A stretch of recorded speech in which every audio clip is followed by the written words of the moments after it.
Pare, English. You know, Speak mother, English. you know, mother, from the beginning of my rules and regulation.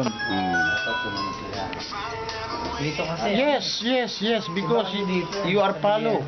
You did not follow my rules and regulation. I am very sorry. Correct. Correct. Pare. Para sa kapakanan din nila yun. You know why I give the rules like that? Because of you, not for me. Kaya kasi nasabi sila, swerte ka eh. Swerte ka rin. Totoo lang, kasi mahal ko kayo eh. Kung bibigyan ko kayo ng luwag, Swerte ka rin dahil sa pamilya. wala mangyayari. Kailangan hihigpitan ko kayo para bigyan nyo ng halaga ba? Puro gago lang eh. Hindi ko mo ito, sinabi nyo na Ay, nataan eh. hindi ko mo yung pera nang galing lang sa ganun. Speak English, kagawad. Oh. That's it. You know, the money is only from there, like that. You did not give a big what's that, my friend?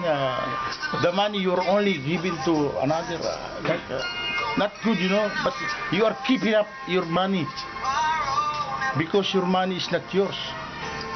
Just from me. Just only you are borrowing for me.